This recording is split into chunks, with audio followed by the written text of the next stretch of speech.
Hello everybody, I'm going to talk about the origin of the modern human, and especially as it relates to the supposed species-specific or ancestral diet of the human, which, as we'll find out, is something that doesn't really exist.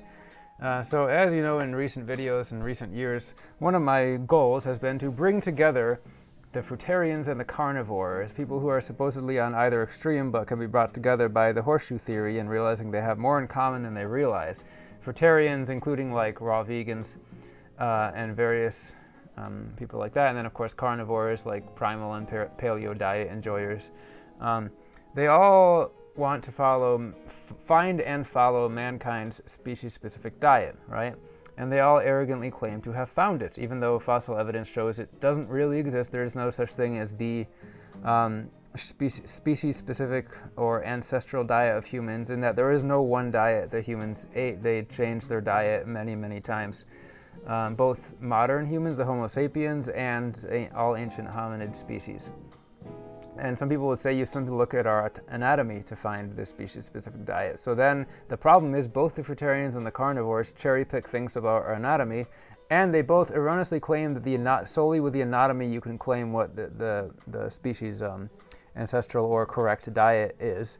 And that's not true, because there are many examples in nature of an animal whose anatomy suggests one diet, but the actual diet they've eaten for millions of years is something totally different.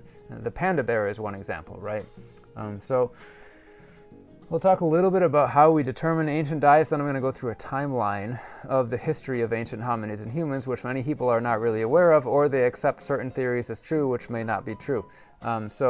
Or may be called into question by more recently available archaeological evidence. So before I get started, I'll just quickly say that, I don't think the evolutionary anthropology necessarily negates the human history as recorded in the Bible. This is a topic that I can get into in another video, but I don't think the two are necessarily contradictory, and I don't think you necessarily have to discount anything or creatively interpret anything that's said in the Bible to make it coincide, as some people have suggested. So don't worry too much about that, but maybe I'll talk about it in another video. Anyway, so evolutionary anthropologists use a variety of methods to determine what human ancestors ate. First, they'll use comparative analysis of the diets of the human's closest living genetic relatives, great apes such as chimpanzees, bonobos, for example. Obviously, this comparison alone is limited. As I mentioned before, there are many examples of animals whose anatomy simply does not suggest what their diet is. Though both fruitarians and carnivores will insist that that is the case, it is simply not the case. You need other information as well. So they'll do environmental reconstruction of the areas that ancient humans lived to determine what resources were available. They'll study dentition and tooth wear, because different foods will leave different markers on the teeth, and also will cause different types of tooth decay. Direct archaeological evidence of the actual food, food preparation, storage, harvest, hunting methods, different tools that are used to process or consume the food, and then evidence of fire. They'll also look at remains of human bodies, like fossils that have been, or human remains that have been frozen for very long periods of time, etc. They may use carbon isotopic analysis of recovered bones, which they can determine where exactly, from what food sources came the molecules which make up the bones. Direct evidence of their diet. They'll use life history traits and other things. There are theories that they can use as well in combination with all these other things. For example, the expensive tissue hypothesis, which links a decrease in gut size with an increase in brain size, because the organism is consuming more higher quality foods with higher nutrient density and higher caloric density. Therefore, they don't need to dedicate as much body size to the stomach. It becomes more efficient. And then they'll also do genetic studies of differences between Homo sapiens and other related hominids. So a little bit to cover about various competing theories of human evolution and ancestry. Everyone wants to talk about where Homo sapiens came from. The generally accepted theory is the out of Africa model, which basically describes that Homo sapiens, the modern humans, originated in Africa, and then at some point migrated out of Africa and populated other parts of the world.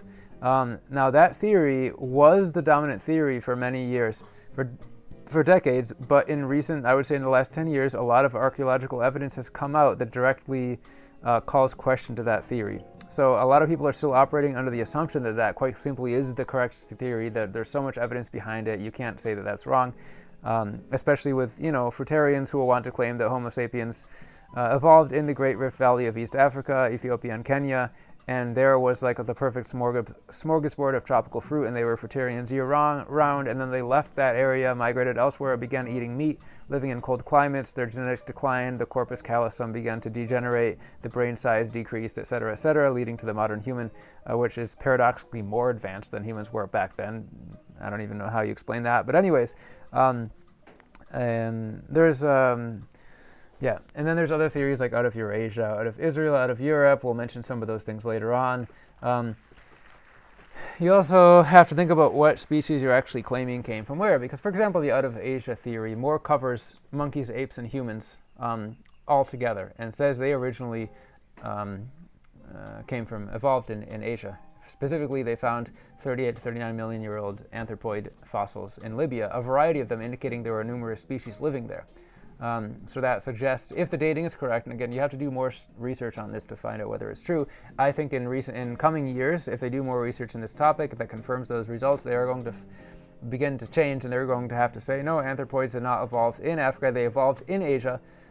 Climate catastrophe forced them to migrate to Africa over time, and then the original population in Asia went extinct. That's why there's no more simian fossils in Libya after that.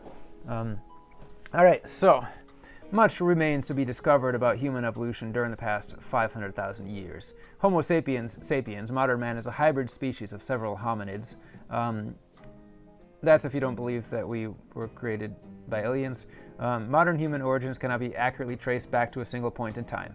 Contrary to what many believe, neither the genetic nor fossil record has so far revealed a defined time and place for the origin of our species. There is fossil evidence from all over the place, from all over the time. We have a general idea, but it's not specific enough. You can't clearly say where Homo sapiens came from. Out of Africa is simply a theory.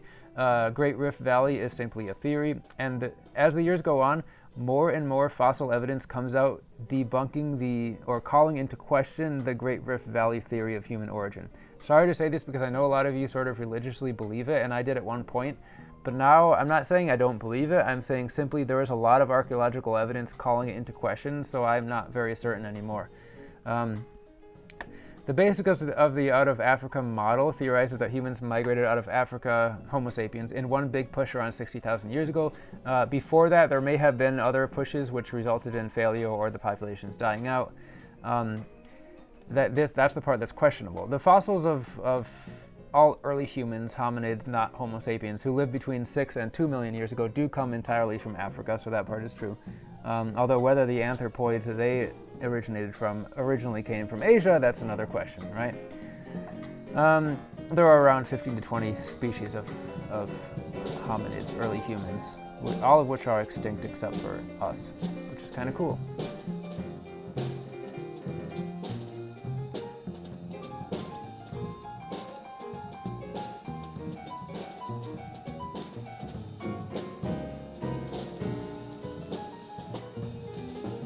And of course, there's another theory called multi-regionalism, which argues the ancient ancestors of today's various human groups were Homo erectus that migrated out of Africa 2 million years ago and lived where they lived in various places around Eurasia, and it kind of evolved in parallel in different regions into today's modern humans because there is so much migration and interbreeding between those two groups.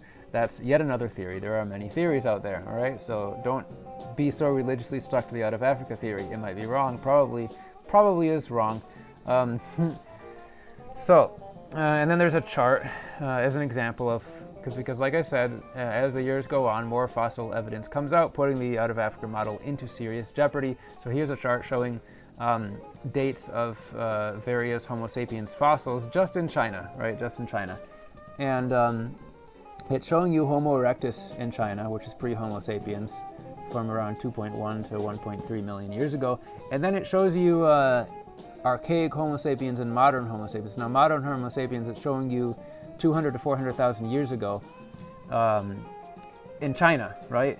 And that's before they found them in Africa, which is we'll get into when we get into the timeline, right? That also coincides with around when they find what is possibly the first Homo sapiens fossils found in a cave in Israel. dated to around 420,000 years ago. So let's look at the timeline, right? So a brief timeline of the origin of ancient hominids and modern humans, all right? So 38 to 39 million years ago, possibly the earliest anthropoid fossils. These are monkeys that weighed about half a pound, right? But there are numerous species of them found in modern-day Libya. 30 to 34 million years ago was when they found what is generally accepted to be the earliest anthropoid fossils that were found in Africa. So that's why it was generally theorized that anthropoids first evolved in Africa, but that may not be the case. All right, 8 to 12 million years ago is when the last common ancestor was shared, the last common genetic, or based on the fossil record, the last common ancestor between the gorilla genus, the pan genus, which is bonobos and chimps, and various genuses of hominids. All right, and then they split off. Okay. So the gorilla and the pan, the common ancestor of the gorilla went down one genetic branch, and then the ancestors of the ancient hominids went down another branch, right? So then fast forward 6 to 8 million years ago, that's when we had the last common ancestor shared by the pan genus and the hominids. See, right? The gorilla genus went on its own path, the pan genus went on its own path, and the hominids went on their own path. So yeah, we didn't descend from bonobos, we didn't descend from chimps, we didn't descend from gorillas. There was common ancestors before all that, where we split off, right? And then 6 to 8 million years ago, the gorillas by then, as you just heard, they had already split off into their own genus. So now 6 to 8 million years ago, the pan genus, which is the bonobos and the chimps, which at that point it was just their common ancestor, split off from the common ancestor of the various genuses of hominids. 5 to 7 years ago, we start to see the emergence of early hominids such as Sahelanthropus chadensis and Ardipithecus remedis, right? And then 4 million years ago is really important because that's when bipedalism begins, obligate bipedalism, okay? So 4 million years ago, we saw the advent of the Australopithecus afarensis, right? Now, not quite obligate bipedalism because it still had a large arm, so it possibly could have done both like the chimps and the bonobos and the orangutans and the gorillas, but this it was different enough to be considered the beginning of true obligate bipedalism. Okay, 4 million years ago in East Africa, that's when Australopithecus afarensis was the first fossils were dated to, all right? So this is sort of a rebuttal to the the tropical rainforest evolution idea. The idea that Homo sapiens evolved in a tropical rainforest eating a fruitarian diet and then left. I was telling this to somebody recently, and I was mentioning, well, why would we be obligate bipedal if we evolved in a tropical rainforest? There's not much running to do. There's no reason to be bipedal. You are going to maintain the ability to climb trees, and that's not going to be developed. And then they responded, well, traits like that can develop fairly quickly, like minor changes in physiology. Those can evolve fairly quickly, right? So that could have just happened afterwards. Well, it turns out it didn't because I looked it up, and obligate bipedalism developed in our lineage 4 million years ago. After that, all of the hominids in this lineage were obligate bipedal, right? So that's not really a question. The premise of Tony Wright's Back to Eden concept tends to be that first, we evolved big brains and intelligence eating tropical fruits in the jungle. After that, we left the jungle, started eating more meat, hence the brain size decline, the corpus callosum deterioration, etc., etc. If that were the case, we wouldn't have had to develop our big brains and intelligence 4 million years ago, which we didn't. We were not a super intelligent Homo sapiens tribe in a tropical forest then. We didn't exist back then. The bipedalism was developed before that. All that existed in the ancestry of our lineage back then was a small number of blundering omnivore species that ate a wide range of diets. They did not eat a species-specific diet or a specific ancestral diet, and they lived in a wide range of habitats, right? They didn't live in one specific habitat, for example, a tropical rainforest. They barely figured out how to use some very primitive stone tools, right? The Australopithecus afarensis specifically was a generalist omnivore that inhabited a wide range of habitats with no real preference, inhabiting open grasslands or woodlands, shrublands, and lake or riverside forests. And remember, plenty of East Africa is not tropical rainforest, right? So I'm sorry to say it, there's a lot of evidence showing, I know we'll continue going on this topic, but there's a lot of evidence showing that Homo sapiens evolved in a tropical rainforest in the Garden of Eden eating a fruitarian diet. is simply not true. I know it's like very appealing to believe it, right? But it's not. So it's unclear whether Australopithecus afarensis is a direct ancestor of the Homo genus or is just closely related. A lot of that is really unclear because we don't have enough evidence. An interesting observation is the hominid species became consistently more intelligent as they moved away from the rainforest/savanna and became less herbivorous and frugivorous and more general omnivores. I don't know why, that's just what happened.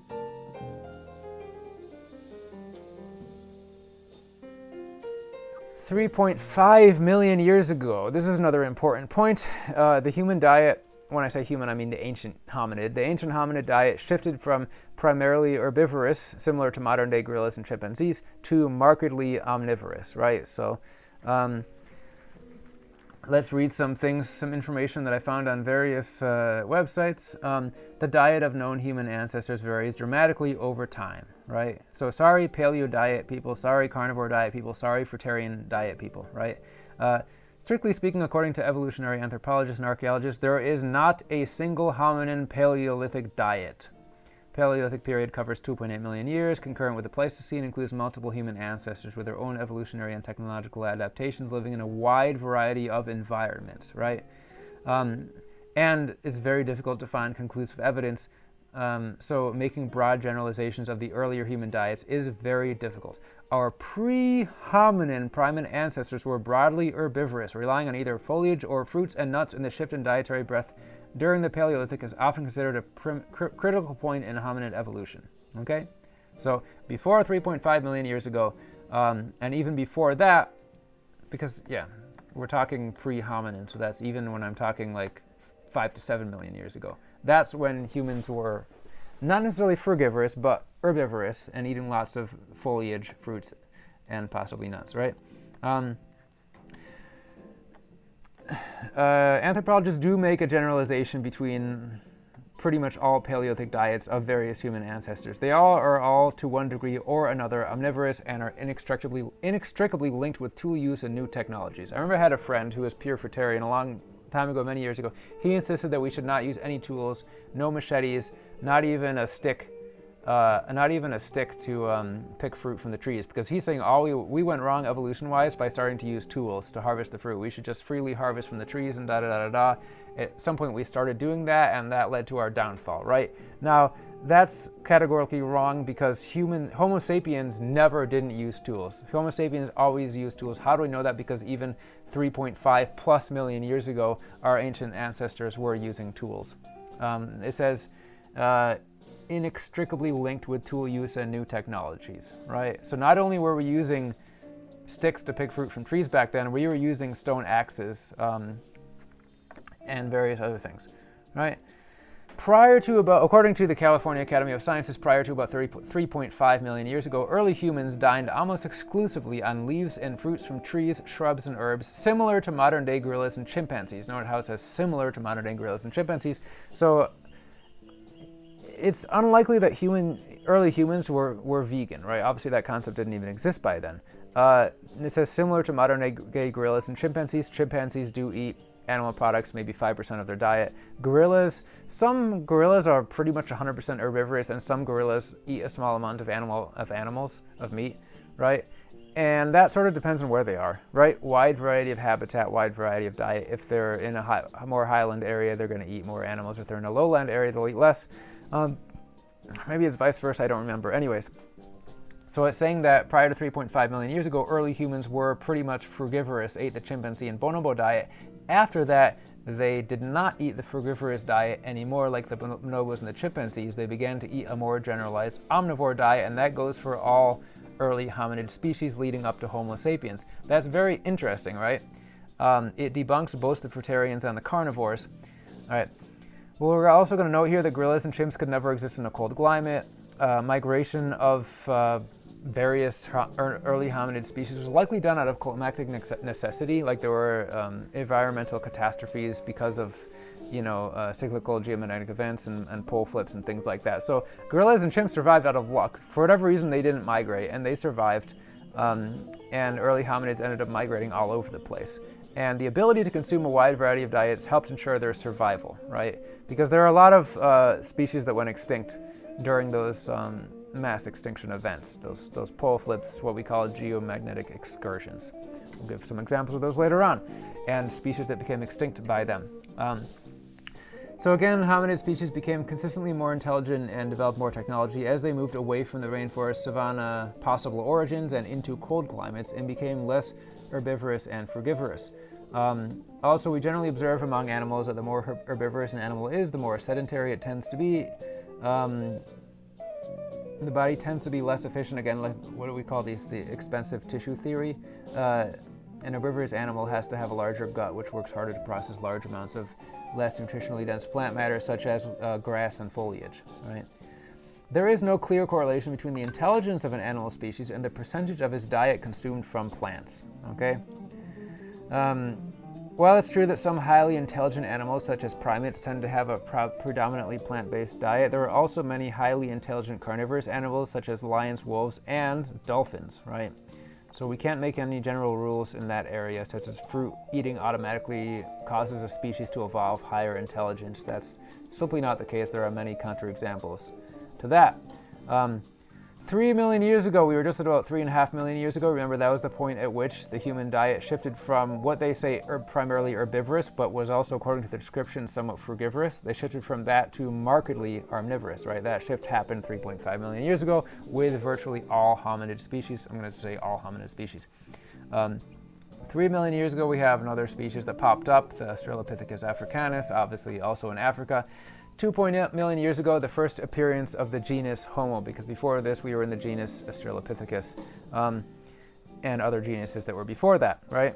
And now we have the genus Homo, which gives you the Homo erectus. Anyways, 2.3 to 1.6 million years ago was the Homo habilis.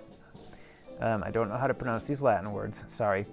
And also around this time, 2.3 to 1.6 million years ago, Homo habilis and other hominid species began leaving Africa and populating Europe and Asia. Possibly Australia, right? So Homo habilis was really getting smarter, more advanced, right? They manufactured what they call the Oldowan stone tool industry. They used a lot of tools. According to evidence, they mainly used the tools in butchering animals. This early Homo habilis, compared to Australopithecine, is generally thought to have consumed high quantities of meat, and Homo habilis is said to have scavenged meat a lot. So this hominid species was smarter and more advanced, and also ate more meat and less plant matter, right? But that's not to say that it's evolving towards eating a carnivorous diet, because it's not, because we also see later on many examples of hominid species that eat widely varying diets, some with more plants, some with more meat. Sometimes they would eat just meat for a while, sometimes they would eat just fruit for a while, etc., etc. So stay away from making the generalizations that I warned about at the beginning of this video. I know the fruitarians are listening to this, and the paleo diet people are listening to this, trying to grab onto something like, ha, I was right. No, you're all wrong, right? So anyways, the Homo habilis groups tend to number around 70 to 85 members, and they're tribes, and they lived in savannas, okay? They also may have dispersed across Asia. Well, I already said they populated Europe and Asia, but this group specifically dispersed across Asia based on 2.1 million year old stone tools they found in Changshan, China.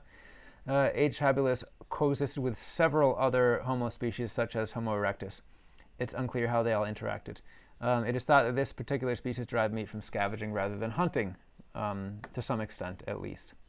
It also says under Homo habilis, it says fruit was likely also an important dietary component indicated by dental erosion consistent with repetitive exposure to acidity. That's interesting, because apparently the Homo habilis eating large amounts of fruit would give them dental erosion based on dental microarchitecture analysis and other things. So that's interesting, because it brings us to another problem with the whole ancestral diet argument. Both fruitarians and carnivores will argue if you eat some ancestral diet, you will automatically be healthy. It turns out our ancient ancestors were really not healthy. Certainly in their early life, they're probably extremely healthy and way healthier than we ever will be, but they lived until 40 to 45 years old, often less. 45 is considered extremely old. A lot of times they died at 25, 30. They lived very short lifespans, and their ancestral diet quite simply did cause health problems. There's a common misconception that nature is perfect and evolution is perfect. And it's perfect is like a human concept, right? Evolution is, and nature is perfect in its own way, which doesn't mean it's perfect in the way humans think that perfect is, right? So we find fossils of ancient hominids that have died of vitamin A toxicity, right? Because they probably ate too much liver, or ate too many wild fruits that were extremely high in beta carotene, because of scarcity and things like that, and they just didn't know, So we find people who have health problems caused by carnivore diets and health problems caused by fruit diets that are dying back then, millions of years ago, right? And we have people nowadays be like, well, if you just eat this ancestral diet, you'll be perfectly healthy, right? It's not so simple. It's not so simple. And nowadays I see, a lot of fruitarian travelers who have lots of cavities after eating a raw vegan diet for a long time, eating lots of fruit-based diet for a long time, and a lot of them have serious problems with cavities, way more than the people that are eating meat-based diets, sorry to say, right?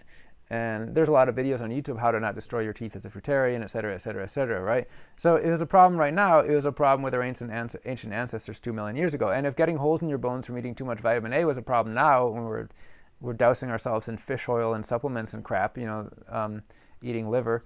All the people on the carnivore diet don't do that. Our ancient ancestors were doing the same thing to themselves, a couple million years ago, according to the fossil evidence, right? They were destroying themselves in the same way that we are. It's really silly, right?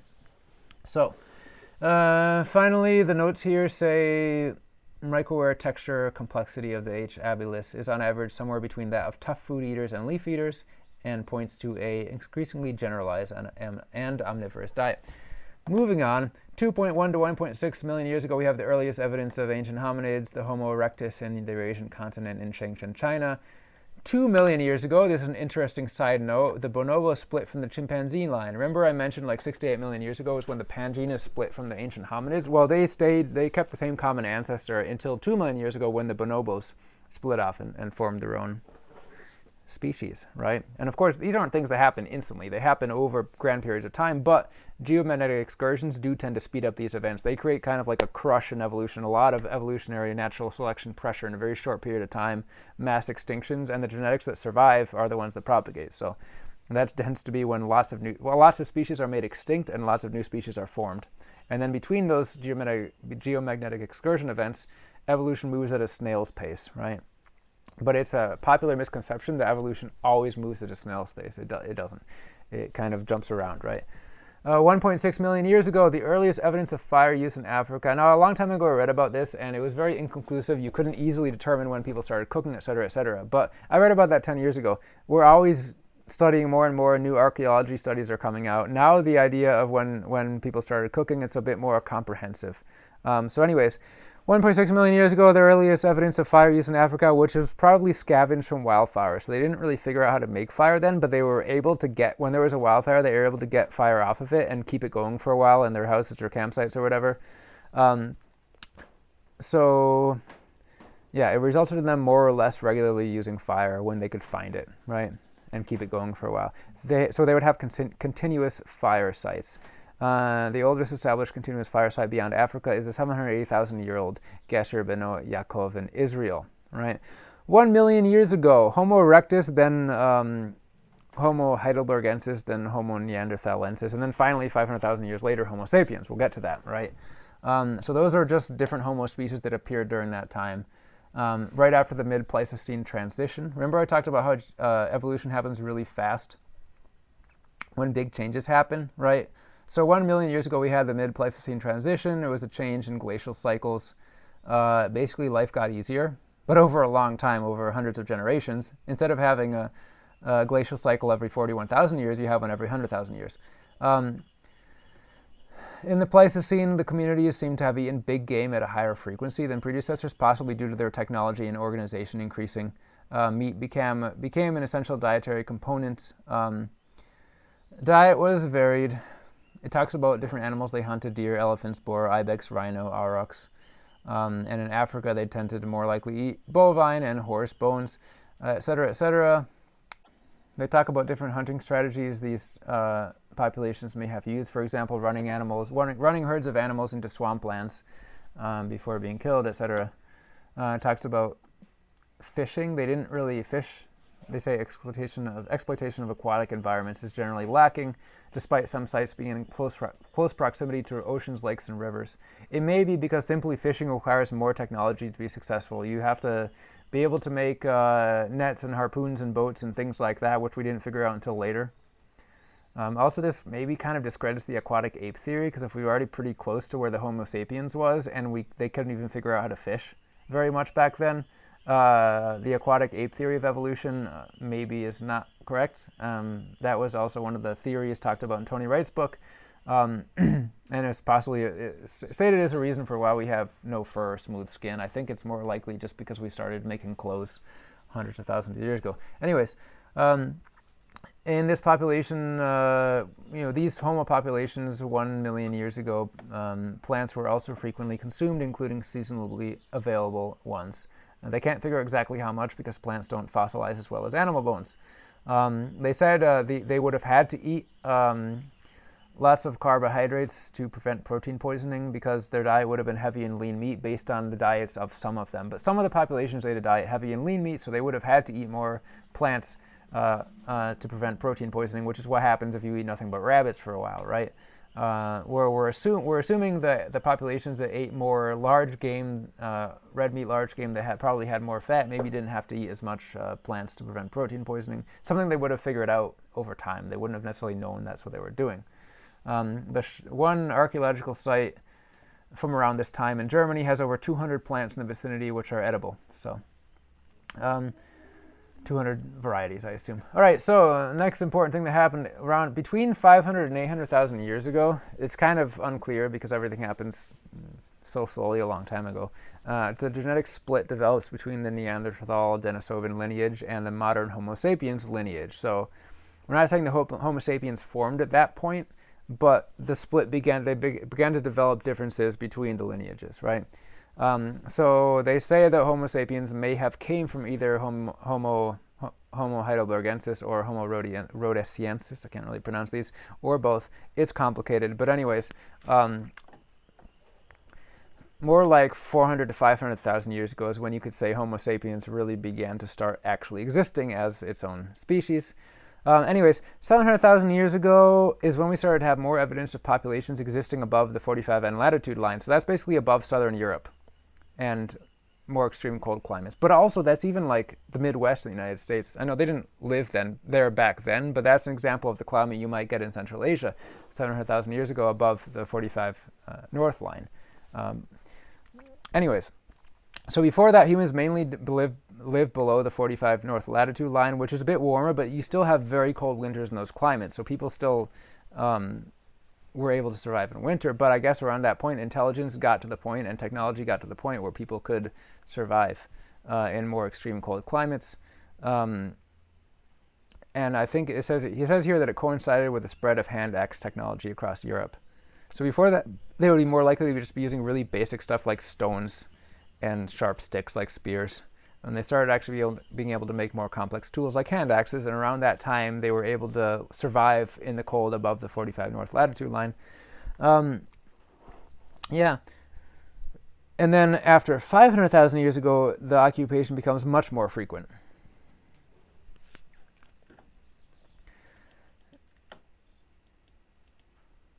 And remember, that's not when we began to be able to survive cold climates, because before that we still had ice ages. And just below the 45 line, it's still quite cold in the winter. It's just at that point we began to survive even more cold, right? Even colder climates. 500,000 years ago was also the earliest evidence of spear usage and hafting, which was not just using a sharp stick as a spear, but actually creating a stone head onto the spear and attaching to it. Okay, so this is when we start to see Homo sapiens fossils. The mainstream articles will say the earliest Homo sapiens fossil was 125,000 years ago in Ethiopia or Africa or something like that, right? Since then, we found Homo sapiens fossils in other places well before that, right? So the one discovery that possibly upends the out of Africa theory the most. Aside from those 300,000 year ago Homo sapiens fossils found in China in several locations, 420,000 years ago they dated fossil teeth found at Kesem Cave in Israel, which were more similar to, they were Neanderthal-like but also had Homo sapiens characteristics. So they're assuming that there were Homo sapiens populations in the area, in that part in Israel 420,000 years ago, right? And they also found another set 220,000 years ago. They had more Neanderthal characteristics in the same site. So they're assuming that at the time a Neanderthal population moved in and then became intermixing or whatever. Anyways, in this area, they said selective large game hunting was regularly done, followed by butchery of desired carcass parts back to transport for residents for food sharing and cooking. The Kesem cage contains one of the earliest examples of regular use of fire during the Middle Pleistocene period. One of the researchers, one of the archaeologists, says these were a very sophisticated, very clever people whose tool-making was advanced, who hunted skillfully and could produce fire at will, and of course they ate well. We believe it would have been a very small group of people staying here, said Tel Aviv University archaeologist Ran Barkai, right? Another interesting thing about this site, which is showing their intelligence, which is crazy high compared to the ancient humans before then, right? They made serious breakthroughs. They created the earliest known canned food.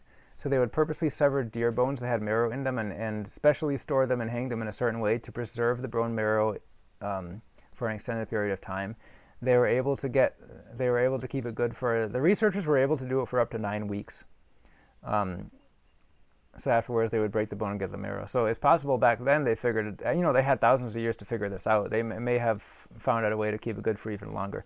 This is the earliest known evidence of food preservation. So we're starting to see a serious increase in human ingenuity, intelligence, planning, and resultant technology. It's also the earliest evidence of swan shamanism and shamanism in general. There are a number of Asian cultures who practice swan shamanism, and they don't know where that came from. They know it came from the Siberian Denisovans. Those cultures mixed with that culture. But they think it's possible that this culture they found evidence of in Israel eventually mixed with the Denisovans to become the Siberian Denisovan population, interbred with them somehow, and they possibly picked up the swan shamanism. They found like a swan wing bone that had the feathers purposely removed and has special markings on it. So it's like that was the origin of a swan shamanism that eventually spread to the Siberian Denisovans and eventually influenced a bunch of Asian cultures who apparently use the swan as a symbol in their mythology. So anyways, this culture also had the earliest evidence of a teacher-pupil relationship to make stone tools. They found evidence of basically like a school area where people would be taught how to make stone tools. 315,000 years ago was previously thought to be the oldest decisively Homo sapiens fossil that were discovered in Morocco. Not exactly the Great Rift Valley of East Africa, right? This is North Africa. And then later on they found, maybe around 50,000 years ago, they found fossils in South Africa, and 50,000 years after that they found them in Ethiopia. Now again, just because you find fossils doesn't mean that that's the earliest or the only or whatever, because there's many examples where the fossils weren't preserved or you simply don't find them. So that's why we go on every 5-10 years, they find more fossils. It paints us a more clear picture, but it's very hard to make conclusive statements. After the Israel discovery, some people were ready to say Homo sapiens evolved near Kesem Cave in Israel, but it's stupid to jump to that from just that discovery. Well, what we can say now is it's clear that there's a lot of question to the idea that humans evolved in the Great Rift Valley in Ethiopia and Kenya, because there's a lot of fossil evidence found elsewhere and earlier.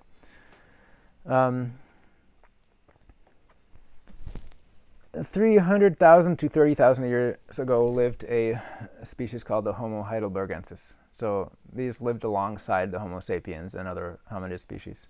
Evidence of spear use increases. Fire became an integral part of daily life after 400,000 years ago. This coincides with a more permanent and widespread occupation of Europe above the 45-degree latitude line, and the appearance of haptic technology to create spears also increases greatly. Homo heidelbergensis may have been able to carry out coordinated hunting strategies, and consequently they seem to have had a higher dependence on meat, their ancestral diet. There is more evidence of stone axes and other such technology. It's interesting that despite apparent pushes into colder climates, the evidence of fire is scarce in the record until 400 to 300,000 years ago, because they were living in the north before then. But there was a period where they were living in the north with no fire. There is no evidence of fire, but there is evidence of hunting, which means these early hominid species consumed primarily raw meat during winter when foraging was scarce. They say it is possible the fireman remnants simply degraded in the fossil record, but there are long undisturbed occupation sites where they have a lot of fossil evidence and they just don't have fire usage evidence. So it is probably before 300, 400,000 years ago, ancient humans, including Homo sapiens, in cold climates consumed mostly raw meat, and then at some point they started cooking it. It's questionable whether they may have just cooked the outside of the meat to prevent bacterial issues and still the inside was raw. That's probably what they did because they were so used to eating raw meat for hundreds of thousands of years, millions of years. Anyways, this population, the Homo heidelbergensis, disappeared after 30,000 years ago. Modern woke cultural anthropologists will probably love to just say that any time one of those ancient human populations went extinct, it was just because Homo sapiens wiped them out. But it's more likely that Homo heidelbergensis was driven to extinction by the Mono Lake geomagnetic excursion about somewhere around 30 to 36,000 years ago, right? 200,000 years ago. And by the way, about that, something stupid will happen, like NASA will put an article saying, oh, scientific evidence clearly shows that geomagnetic excursions are relatively minor and do not cause mass extinction events. And then there's a bunch of studies showing that geomagnetic excursions cause mass extinction events. So be wary when a government agency puts out a blog article. A lot of times they'll say exactly the opposite of what the study says, so people don't get scared. Anyways, because we're going into a geomagnetic excursion event literally right now. So 200,000 years ago, we have the first generally accepted by the mainstream appearance of Homo sapiens, because there were plenty of fossil evidence before that, but it takes decades for the scientific community to accept new evidence in some cases. So our species, the modern Homo sapiens, is accepted by the mainstream to have appeared 200,000 years ago, right? In each new species of hominid, particularly in the genus Homo, there's a general trend of increasing brain size and decreasing dentition. These patterns are inextricably linked with an evolving diet, evolving in the ways that we have described with the previous archaeological evidence. Not 195,000 to possibly 14.5 to 30,000 years ago, because they don't know exactly when these people got wiped out. They said they could have been wiped out as recently as 14,500 years ago, possibly 30,000 years ago. But they first showed up around 195,000 years ago, the Denisovans. They don't have a scientific name because they find very little fossil evidence, just enough to know that they exist and were distinct. The Denisovans interbred with certain modern human species, aka Homo sapiens. So the following ethnic groups have around 5% Denisovan DNA: the Melanesians, the Aboriginal Australians, and certain groups of Filipinos. They were likely wiped out by one of the following geomagnetic excursions: the Mono Lake event from around 28 to 36,000 years ago, the Helena Pali event around 18 to 22,000 years ago, or the Gothenburg excursion around 12,000 years ago. So some other little discoveries: 195,000 years ago, they found Homo sapiens bone fragments in Omo Beach, Ethiopia. 194,000 years ago, they found Homo sapiens fossils in Mislia Cave, Israel. In Israel. So if we didn't originate 200,000 years ago, because if we did, we wouldn't have been in two places at once so far apart, right? So hey, we could have originated in Israel and gone into Africa. We could have originated in Africa and gone into Israel and Europe and Asia. Like I said, one of the predominant competing theories is that the Homo sapiens descended from various descendants of Homo erectus, and Homo erectus left Africa and populated Europe and Asia. Somewhere there, Homo sapiens evolved, and then later on went back into Africa. All right. 185,000 years ago is the suggested first date of Homo sapiens migrating out of Africa, based on fossils found in Israel. However, like I said, this has kind of been debunked by numerous discoveries in Israel and in China and other places, where they found Homo sapiens fossils well before 185,000 years ago, right? 129,000 years ago to 11.7 thousand years ago, which is around the Gothenburg geomagnetic mass extinction event. That's a very long period of over 100,000 years. During that period is where they say modern humans supposedly migrated out of Africa. Now we know they migrated out of Africa well before that, or didn't even migrate out of Africa. And during this time, slowly, bit by bit, all the other archaic hominid populations became extinct. right? Most likely due to their inability to survive mass extinction events caused by cyclical geomagnetic excursions. Most remaining large animals also became extinct, like the mammoth and the dire wolf and the ibex and stuff like that. And the giant sloth, right? Likely also due to, it's blamed sometimes on human hunting, which may have played a part, but it's most likely due to simply that there were mass extinction events that occurred during those geomagnetic excursions. 120,000 to 80,000 years ago, skulls that originally, when they were discovered in 1939, they were classified as Homo heidelbergensis. However, they were recently studied again, and scientists decided that they were actually Homo sapiens. They could be, they could be a Homo sapiens similar species that's now extinct, or they could indicate out of Africa migration.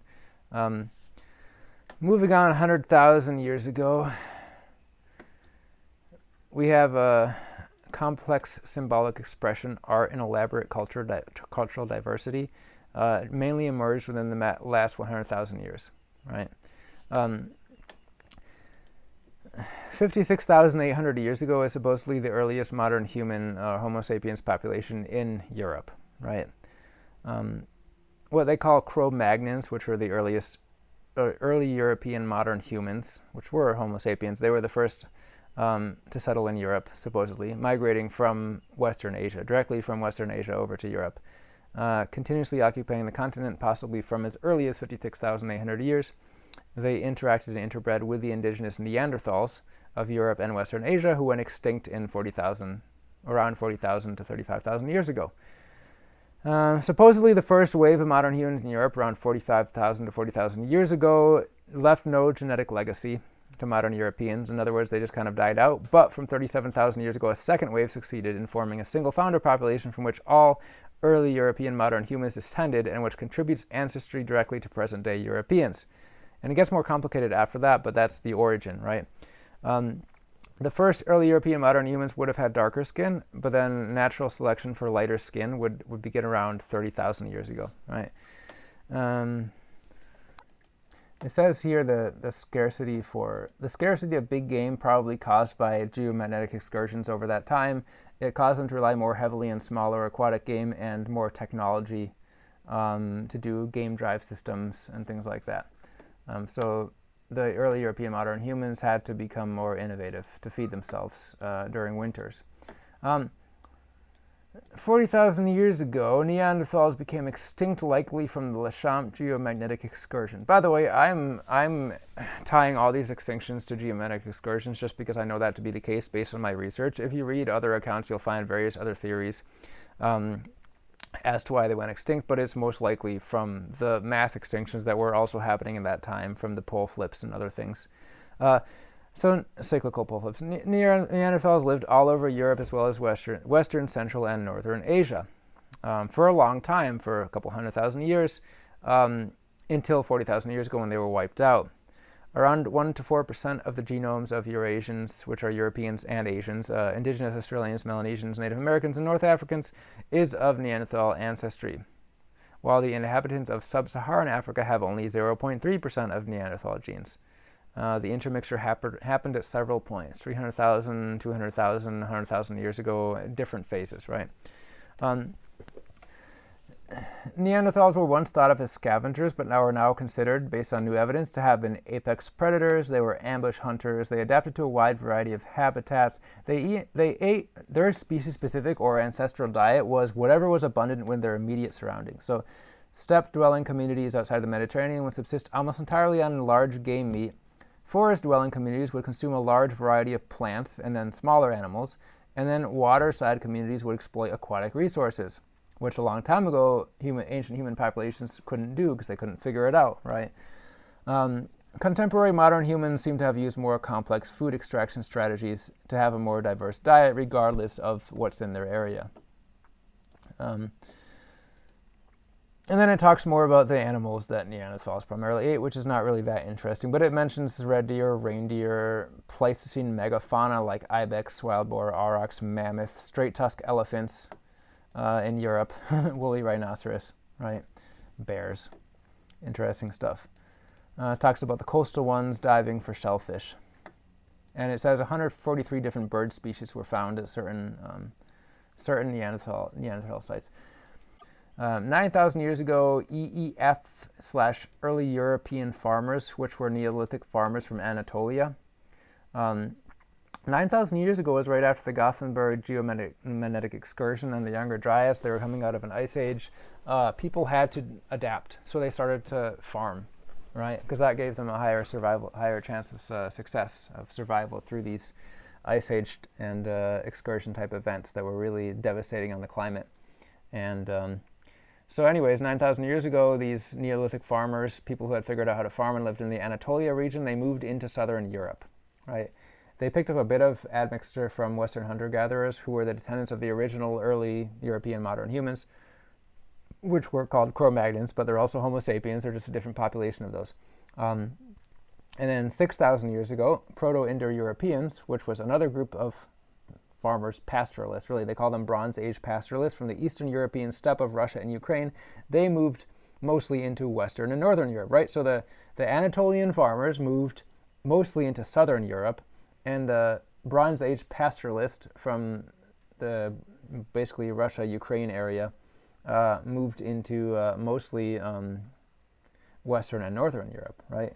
And both groups picked up slight admixture from the Western hunter-gatherers who were already there, the descendants of the original EEMH population of Paleolithic Europe. And so the end result is that nearly all modern European ethnic groups are a mixture of those three groups.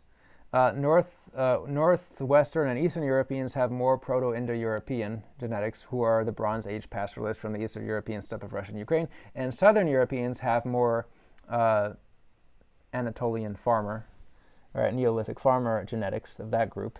Virtually all, except for Spain, which has very little, virtually all have a small sliver of what they call Western hunter-gatherer genetics, which were the original population of Homo sapiens that were in Europe before the Anatolian farmers and the Proto-Indo-Europeans moved in, right? So that's what modern Europeans are nowadays. They're different groups of those three things mixed together. And then it moves on. So 240 years ago, Carolus Linnaeus, when he first started doing taxonomy of species in a scientific way, he first recognized different, what you would call different races of humans. He classified them as different subspecies of Homo sapiens. So there's like Homo sapiens americanus, Homo sapiens europaeus, Homo sapiens asiaticus, etc., etc. It was that way for years until more recently, it says after World War II, the practice of dividing extant, which means existent populations of Homo sapiens into subspecies declined, and they were all considered to be Homo sapiens. So, conclusions. Talked about a lot of stuff here, and hopefully now you have a basic understanding of the history of modern and ancient humans, and how it's impossible to say that we had an ancestral diet. It's impossible to say that we had a species-specific diet. Fruitarians argue that we should return to a frugivore type diet because it is our species-specific diet, i.e. it was consumed by our species primarily at some point in the past. Carnivores argue that we should return to a pure meat diet because, again, it is our species-specific diet. It was consumed by our species primarily at some point in the past. There is currently no evidence that our species ever permanently consumed either of these diets as our natural diet. There is plenty of evidence that our species periodically or seasonally consumed a diet like both of these diets. In other words, both of those diets were our ancestral diets at varying points. Probably we constantly switch between similar types of diets. So the last time our evolutionary ancestors were primarily herbivorous or frugivorous was 3.5 million years ago. In other words, the last time we ate a diet that was close to what the bonobos and the chimpanzees eat was pre-3.5 million years ago, which was before the Homo sapiens came into existence. There is no one, I know this is going to hurt a lot of you to hear this, so I'm sorry, right? There is no one species-specific diet for hominid species. Our survival through many climate catastrophes required us to adapt to many different diets, right? If we intentionally lose this ability, because some fruitarians have proposed that it would result in increased health and evolution to a new spiritual entity if we intentionally lose the ability to exist on a meat diet and we gain the ability through natural selection to exist on a pure fruit diet and eventually a pure water and a pure air diet, right? It's more likely that would just mean we won't survive the next geomagnetic excursion, right? Some people have suggested, well, yeah, some people genetically can't do well if they eat just fruit because they'll have certain deficiencies, but a few people can, so we should just let those people, be the gene pool, and the people who can't, maybe shouldn't procreate, and that way we'll kind of genetically influence humans to be these kind of pure fruitarian spiritual beings, right? Yeah, I mean, the next time an geometric excursion happens, it's going to be a problem. If humans can't do what they've been able to do for millions of years, hominids, what they've been able to do for millions of years, which is subsist on whatever is available around them. If we lose the ability to do any of those things, it just means we have less of a chance of success the next time there's a mass extinction event. So hopefully this provides you all some food for thought. So my official position here is that I think that both fruitarian dieters and carnivore dieters are wrong when they say that their diet is the ancestral diet of humans. I think it's inaccurate to say you can determine the species-specific diet of an animal purely based on its anatomy. And I think there's a lot of value in humans being able to eat a diet based on what's in their surroundings and not necessarily being limited, because the more limited you are, the more likely it is you get wiped out if your food supply gets wiped out, as the mass majority, like 99% of species that ever existed on this planet, have gone extinct. And every single other hominid species that existed on this planet went extinct. And like I said, not because of Homo sapiens genociding them, but because they simply were not able to survive the mass extinction events. One by one, they all got picked out until the last one, the Gothenburg event, around 12,000 years ago. After that, there was not a single other hominid species on the planet. So, food for thought. Check out libertyhomesteads.com, fruithaven.org, terrafruitus.com, amazonfruitfestival.com, and yourbrainonfruit.com. Subscribe to my channel, and subscribe to my Telegram channel where I post cool content that I can't post on Facebook or anywhere else.